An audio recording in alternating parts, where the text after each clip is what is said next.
Boa tarde, ouvintes da Rádio FMG Educativa. Estamos aqui para dar continuidade ao nosso assunto tão falado no programa anterior, a contação de histórias. Está começando agora mais um Teatro no Ar.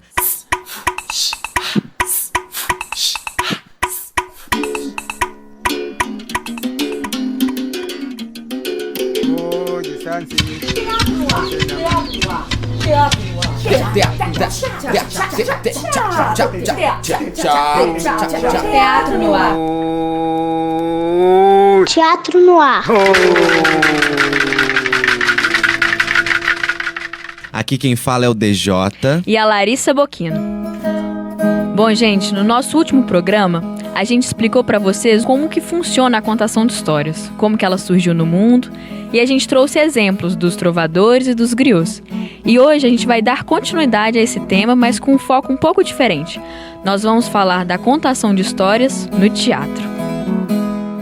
Os próximos programas terão alunos do Teatro Universitário contando histórias. Esse trabalho nós fazemos com uma professora da escola, a Helena Mauro, que também é coordenadora deste projeto. E, inclusive, a gente entrevistou a Helena para vocês poderem ouvir um pouco mais sobre como funciona esse processo para um ator contar uma história. E convidamos também a aluna do Teatro Universitário, a Anelisa, que contará uma história lindíssima chamada A Lenda de Namarói, de Mia Couto.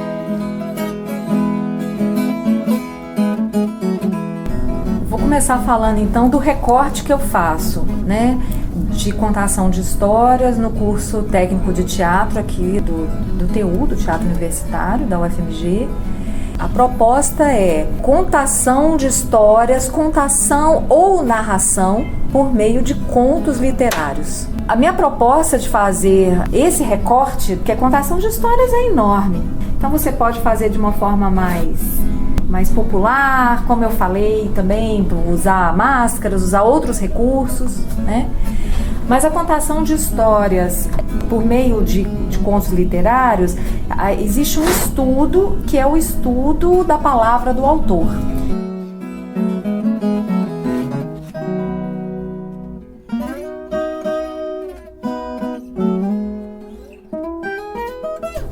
Outro, sem ser ator, pode contar histórias.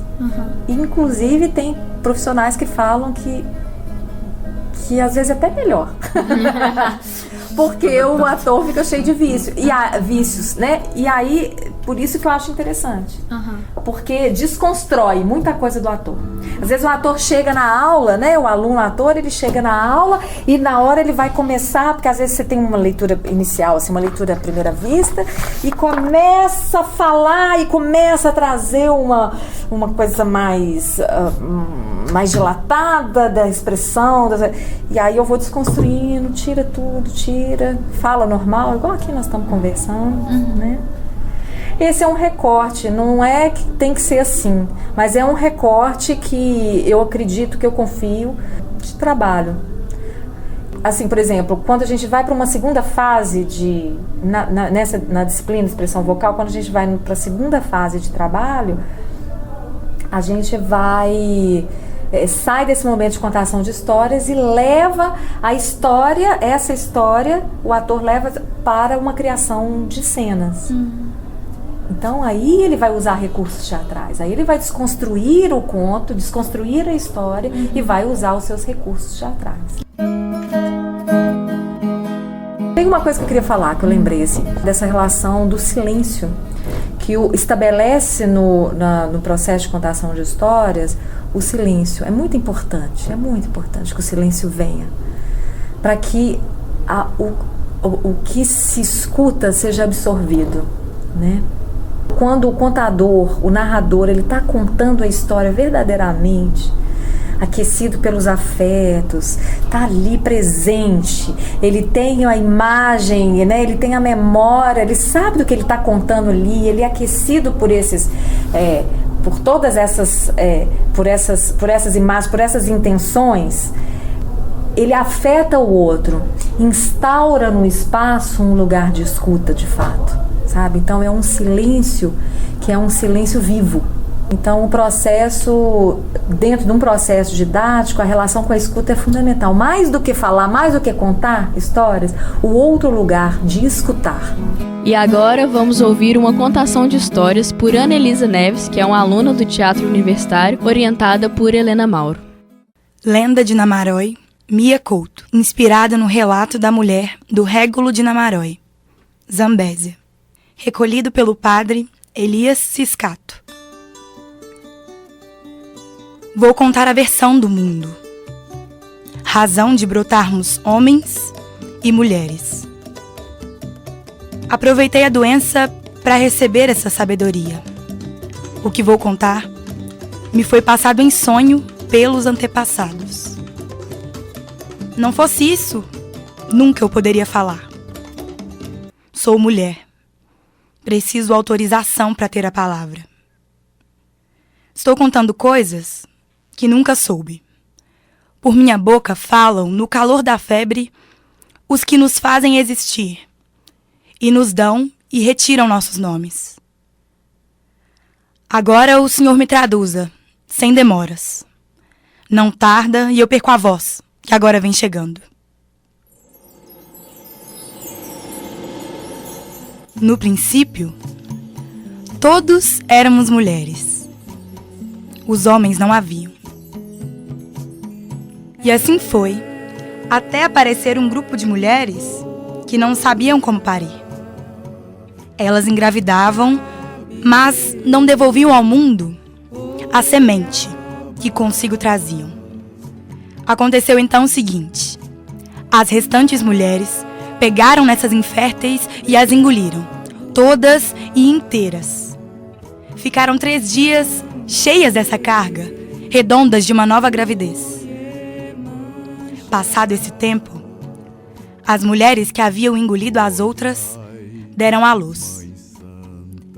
Esses seres que estavam dentro dos ventres ressurgiram, mas sendo outros, nunca antes vistos. Tinham nascido os primeiros homens. Essas criaturas olhavam as progenitoras e se envergonhavam e se achavam diferentes, adquirindo comportamentos e querendo disputas. Eles decidiram transitar de lugar. Passaram o regato, emigraram para o outro lado do Monte Namuli. Assim que se assentaram nessa outra terra, viram que o fiozinho de água engrossava. O regato passara a riacho, e o riacho passara a rio. Na margem aonde se transferiram, os homens comiam apenas coisas cruas. E assim ficaram, durante tempos. Uma certa noite, eles viram, do outro lado, o acender das fogueiras. As mulheres sabiam colher a chama. Semeavam fogo como quem domina as artes da semente e da colheita.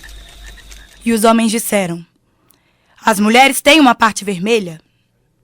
É dela que sai o fogo. Então, o Muene, que chefiava os homens, mandou que fossem buscar o fogo e lhe o entregassem, intacto. E 2 atravessaram o rio para cumprir a ordem. Mas eles desconseguiram. As chamas se entornavam esvaídas. O fogo não tinha competência de atravessar o rio. O fogo cansa-se, Muene. Assim disseram a Muene. Desiludido, o chefe atribuiu-se a si mesmo a missão. Atravessou a corrente em noite de chuva cheia. O rio estava em maré plena, tempestanoso. O Muene perdeu o corpo. Deixou escapar a alma. Acordou noutra margem mais molhado do que peixe. Sentiu que o puxavam, lhe davam ar e luz. Viu então uma mulher que o acudia, acendendo um foguinho para que se secassem suas roupas. O homem lhe falou: confessando desejos, invejas e intenções. A mulher disse: o fogo é um rio. Deve-se colher pela fonte. Essa fonte, nós não sabemos o seu lugar.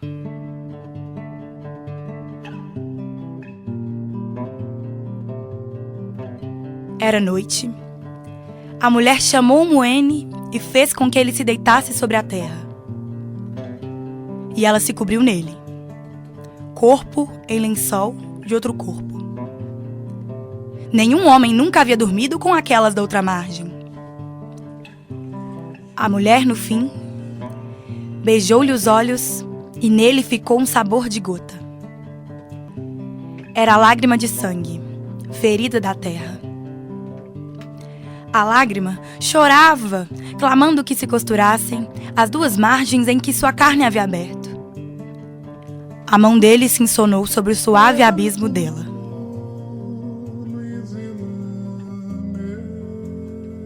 Aninchado no colo da mulher, o homem desfiou o seguinte sonho: que ele era o último homem. E que daquele cruzar de corpos que experimentara naquela noite, ele se ferira, seu corpo se abrira, veia escancarada. Ele vê o sangue se espalhar no rio e desmaia. Quando recupera, vê que a inteira água do rio se converter em sangue. Segue o curso e repara como o líquido se vai espessando, líquido em coágulo, coágulo em massa. Uma figura humana se vai formando. Aos poucos, nasce uma mulher. E no fim, o rio volta a correr. Água límpida e pura. Esse foi o sonho do Moene que se esqueceu antes mesmo de acordar. O chefe madrugou e regressou à sua margem. Na passagem, viu que o rio se acalmara. Águas em jamais visto sossego. O homem chegou aos outros, sôfrego, como se tivesse desaprendido a respirar. Os outros lhe olharam, admirados. Trazia ele um fogo dentro de si? O Moene ainda procurava fôlego. Ouçam, do outro lado! E tombou. Sem mais. Os outros foram, mandados pelo bicho de querer saber. Passavam antes do sol se esconder. De cada vez que um regressava, o rio estreitava, mas para jeito de riacho. Afinal, havia uma margem desconhecida da noite, o outro lado da vida. E um por um, todos realizaram a visita para além do rio. No final, o curso de água voltou a ser o que era antes. Um fiozito timido. O mundo já quase não dispunha de dois lados. Os homens, aos poucos, decidiram ficar no território das mulheres. Na outra, antiga margem, nenhum homem restou. E os tempos circularam. Um dia, uma mulher deu à luz. Os homens se espantaram. Eles desconheciam o ato do parto. A grávida foi para trás da casa, juntaram-se as mulheres e cortaram a criança onde ela se confundia com a mãe. Decepado o cordão, um se fez dois. O sangue separando os corpos, como o rio antes cindir a terra. Os homens viram isso e murmuraram: se elas cortam, nós também podemos. Afiaram as facas e levaram os rapazes para o mato. Assim, nasceu a circuncisão. Cortavam os filhos para que eles entrassem no mundo e se esquecessem da margem de lá, de onde haviam migrado os homens iniciais. E os homens se sentiram consolados. Podiam, ao menos, dar um segundo parto. E assim, os homens se iludiram ter poderes iguais aos das mulheres. Geravam tanto quanto elas. Engano deles. Só as mulheres cortam o laço de uma vida em outra vida. Nós deixamos assim. Nem procuramos neles outro convencimento. Porque afinal, ainda hoje, eles continuam atravessando a correnteza do rio para buscar em nós a fonte do fogo. Esse foi mais um programa da temporada de Contação de Histórias. Você ouviu a contação e o teatro com entrevista da professora Helena Mauro e o conto A Lenda de Namarói de Mia Couto, por Ana Elisa Neves. Produzido e apresentado por DJ e Larissa Bocchino. Montagem técnica, Breno Rodrigues e Larissa Bocchino. Identidade sonora, DJ. Coordenação de Helena Mauro. Agradecemos a Helena Mauro pela entrevista, a Ana Elisa Neves pela contação de histórias e ao Dioninho Catrama pela música na viola. Referência musical para o conto, Serena Assunção, Tinganá Santana e Mateus Aleluia. Este programa é uma parceria do Teatro Universitário com a Rádio FMG Educativa. Você ouviu? Teatro no Ar.